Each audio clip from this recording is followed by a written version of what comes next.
Bismillahirrahmanirrahim. Assalamu alaikum. Class 3. Today we will solve the worksheet of English chapter number 10 at grandfather house plus outside my window. Write opposites for.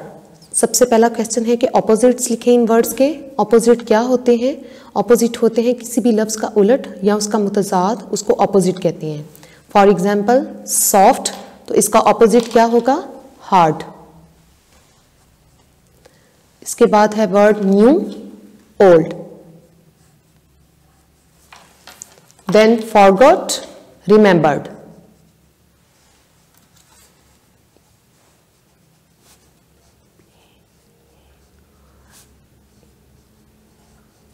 Next word is high, low.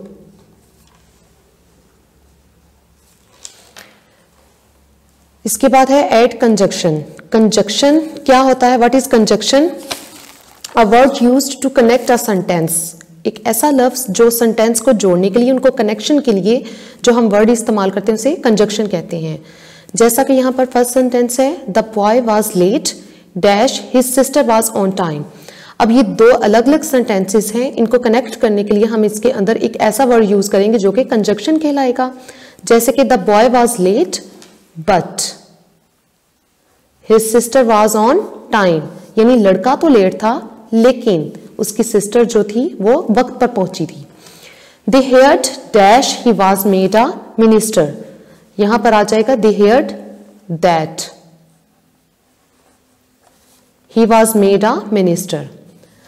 We went dash we were told to go. We went because we were told to go. They jumped dash he shouted. They jumped when he shouted. We have seen the film dash we have not read the book. We have seen the film although we have not read the book.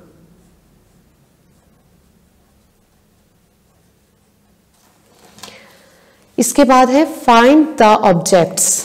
Objects find करने हैं हमने इन sentences में से. अब objects क्या होते हैं सबसे पहले ये जानना जरूरी है. A material thing that can be seen और टच्ड. कोई भी ऐसा मटेरियल, कोई भी ऐसी चीज जिसे हम छू सकते हो या हम उसे देख सकते हो, और वो चीज जो है वो नाउन भी हो सकती है और प्रोनाउन भी.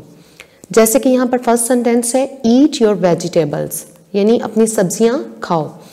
सब्जियां जो है यहाँ पर वेजिटेबल्स, ये क्या है? ऑब्जेक्ट है. इसके बाद है my uncle lost a very valuable watch.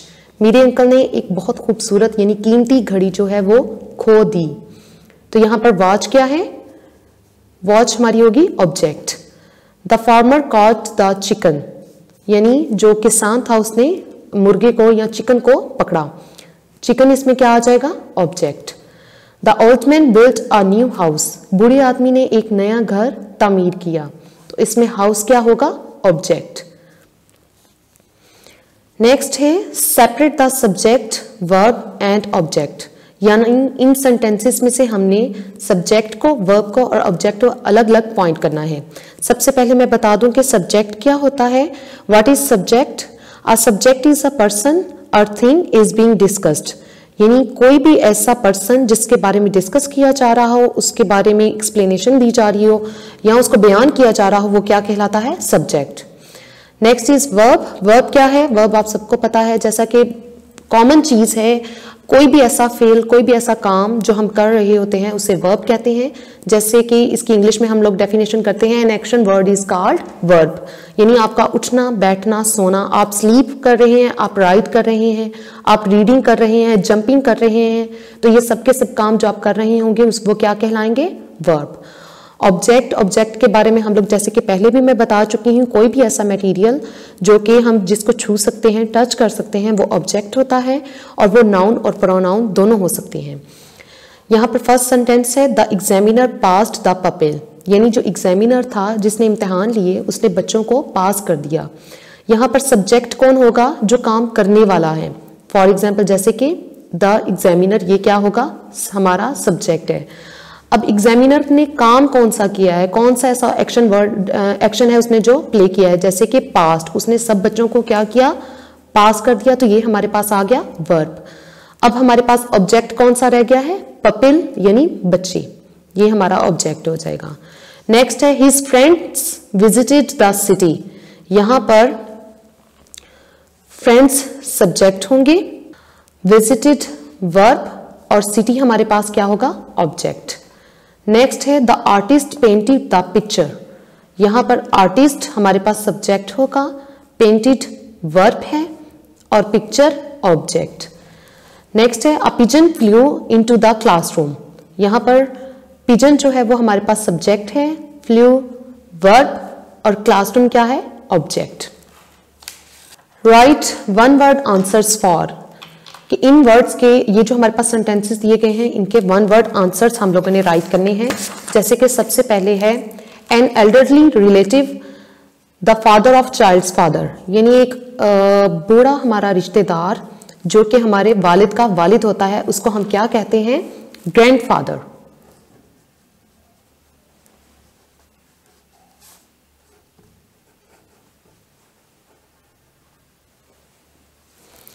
इसके बाद है the first meal of the day, यानी हमारे दिन के आगाज का जो पहला खाना होता है वो कहलाता है breakfast.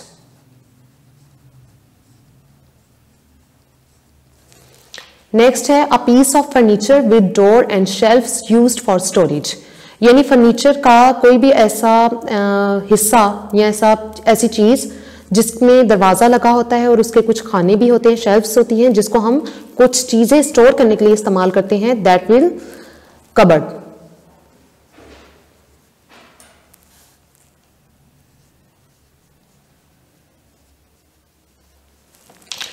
The noise made by bee, यानी मक्खी के बिन बनाने की जो आवाज होती है उसको कहते हैं बजिंग।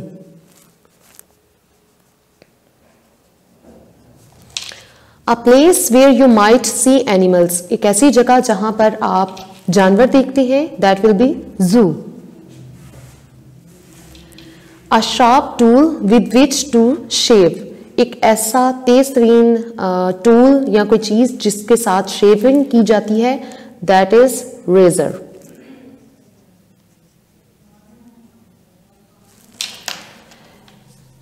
नेक्स्ट है students right abbreviation for. Abbreviation क्या होती है, एब्रीविएशन एक शॉर्ट फॉर्म होती है किसी भी लफ्ज की, उसको शॉर्ट फॉर्म में अगर हमने करके लिखना है तो उसे हम एब्रीविएशन कहते हैं। जैसे कि यहाँ पर लफ्ज है मिस्टर, तो मिस्टर को हम राइट करेंगे MR डॉट। इसके बाद है स्ट्रीट, स्ट्रीट के लिए हम एब्रीविएशन लिखेंगे ST। नेक्स्ट है डॉक्टर, डॉक्टर के लिए हम लिखेंगे DR डॉट। इसके बाद है सेंट, सेंट के लिए हम लिखेंगे ST। नेक्स्ट है रोड RD। ये इन वर्ड्स की शॉर्ट फॉर्म्स हैं। ओके स्टूडेंट्स, आप इस वर्कशीट को अच्छी तरीके से लर्न करें और इसको राइट करके जरूर देखें। थैंक यू, टेक केयर, अल्लाह हाफिज।